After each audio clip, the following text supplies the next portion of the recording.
नमस्कार, मैं हूं निकिता और आप देख रहे हैं सत्यहिंदी.com। चलिए एक नजर डालते हैं अब तक की सुर्खियों पर।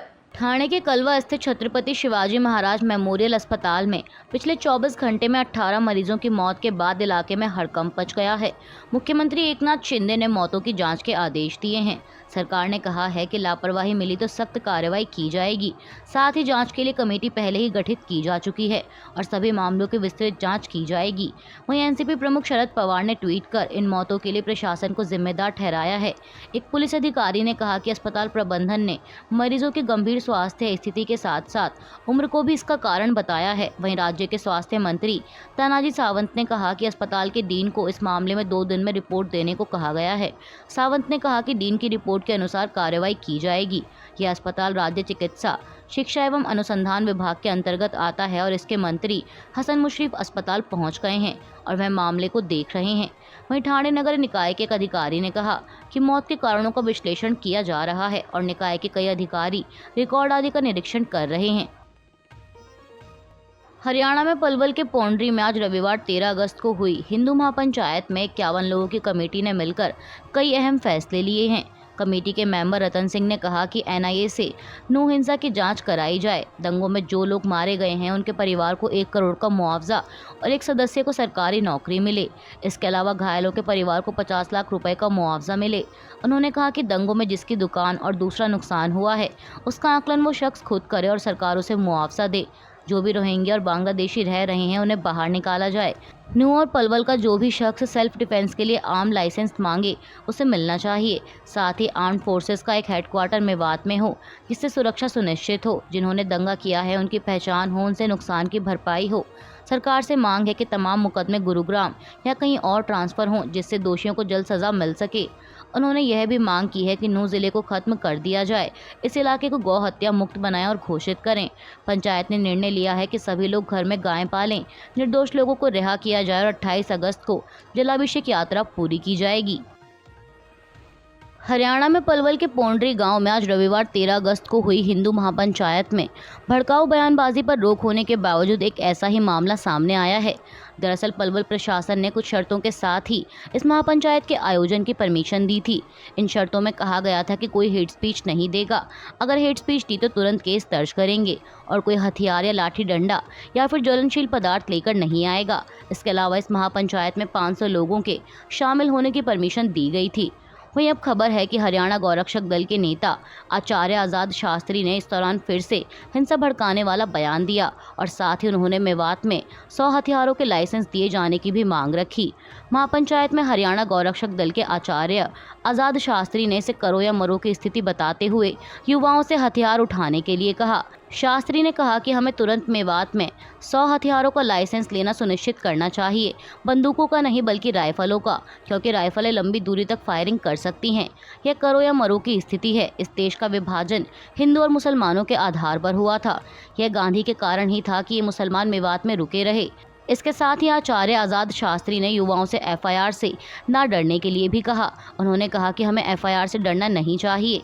मेरे खिलाफ भी एफआईआर हैं लेकिन हमें डरना नहीं चाहिए।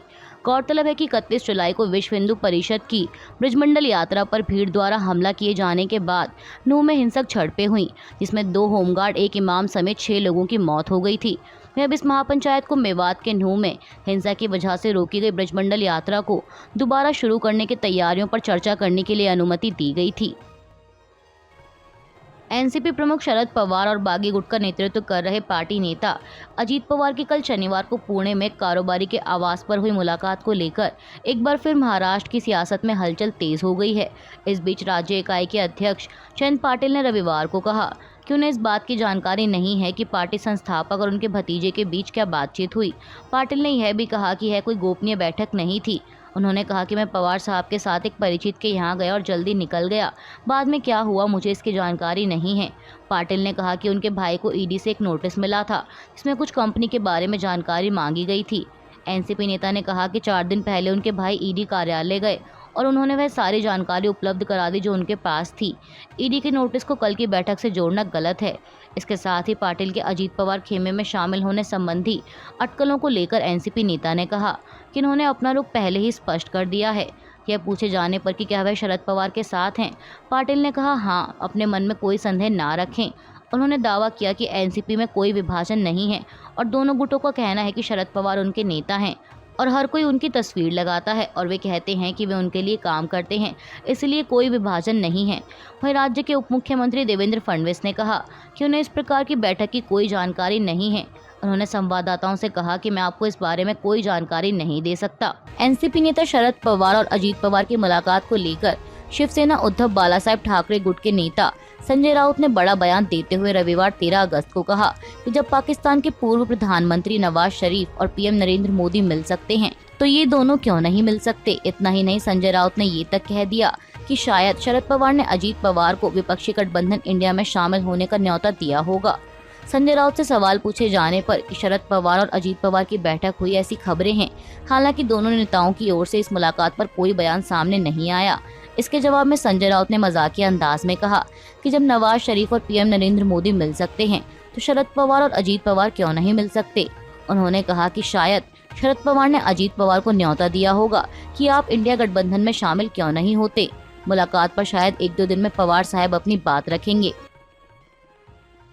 कांग्रेस अध्यक्ष मल्लिकार्जुन खड़गे ने आज रविवार 13 अगस्त को छत्तीसगढ़ में एक जनसभा को संबोधित करते हुए पीएम मोदी पर जमकर हमला बोला।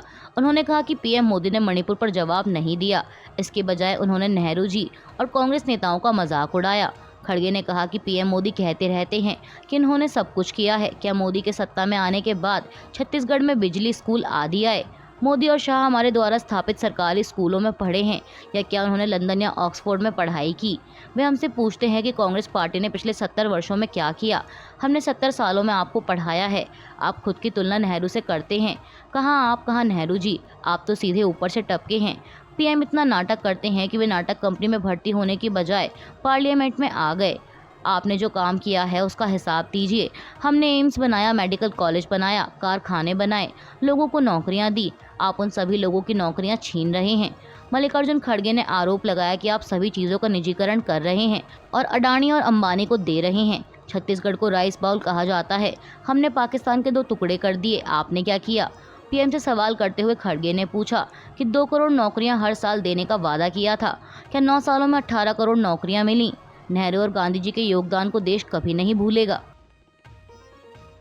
देश के 5 राज्यों में साल के अंत तक विधानसभा चुनाव होने हैं, जिसके मद्देनजर राजनीतिक दलों ने अपनी तैयारियां शुरू कर दी हैं और साथ ही एक दूसरे पर आरोप प्रत्यारोप का दौर भी जारी है।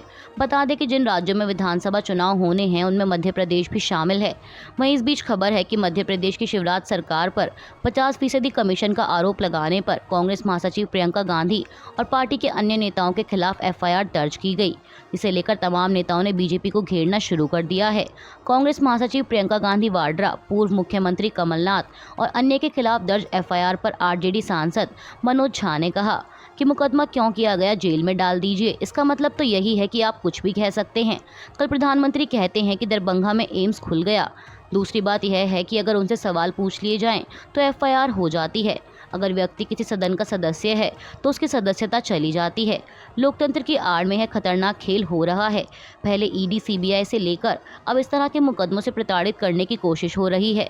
दरअसल प्रियंका गांधी ने शुक्रवार 11 अगस्त को एक रिपोर्ट शेयर करते हुए दावा किया था कि मध्य प्रदेश के ठेकेदारों के एक संघ ने हाईकोर्ट के मुख्य न्यायाधीश को पत्र लिखकर शिकायत की है कि उन्हें 50% कमीशन देने के बाद ही भुगतान मिलता है। उन्होंने एक्स पर लिखा, मध्य प्रदेश की जनता 50% कमीशन वाली बीजेपी सरकार को हटा देगी। कर्नाटक की भ्रष्ट बीजेपी सरकार 40% कमीशन वसूलती थी। मध्य प्रदेश में बीजेपी भ्रष्टाचार के अपने ही रिकॉर्ड को तोड़कर आगे निकल गई है। कर्नाटक के लोगों ने 40% कमीशन वाली सरकार को हटा दिया। अब मध्य प्रदेश के लोग 50% कमीशन वाली बीजेपी सरकार को सत्ता से हटा देंगे। केरल के वायनाड में अपने दौरे के दूसरे दिन रविवार 13 अगस्त को कांग्रेस सांसद राहुल गांधी ने कहा कि आदिवासियों को प्रतिबंधित और वर्गीकृत नहीं किया जाना चाहिए। आदिवासियों को जंगलों में रहने तक ही प्रतिबंधित नहीं किया जाना चाहिए, बल्कि पूरा गृह उनके लिए खुला होना चाहिए। राहुल गांधी ने यह भी कहा कि एक तरफ हम आदिवासी कहते हैं और दूसरी तरफ वनवासी कहते हैं, लेकिन वनवासी शब्द के पीछे बहुत अजीब सा तर्क है जो इस बात से इनकार करता है कि आदिवासी भारत के मूल मालिक हैं और उन्हें जंगलों में रहने के लिए प्रतिबंधित करता है। यह शब्द कहता है कि आप जंगलों से जुड़े हैं और आप जंगल कभी नहीं छोड़ सकते। यह हमारे लिए बिल्कुल स्वीकार करने लायक नहीं है। हम इस शब्द को स्वीकार नहीं करते। आपको बता दें कि लोकसभा की सदस्यता बहाल होने के बाद कांग्रेस नेता राहुल गांधी इस समय अपने संसदीय क्षेत्र वायनाड में हैं और आज उनके दौरे का दूसरा दिन है। वहीं दौरे के पहले दिन उन्होंने आदिवासी समुदाय टोडा के लोगों से मुलाकात की, उनके देवता के दर्शन किए और पारंपरिक नृत्य और खाने का भी आनंद लिया। इसके साथ ही उन्होंने मणिपुर हिंसा को लेकर भी लोगों के बीच अपनी बात रखी। अभी के लिए बस इतना ही। बाकी की खबरों के लिए बने रहिए सत्य हिंदी.com के साथ।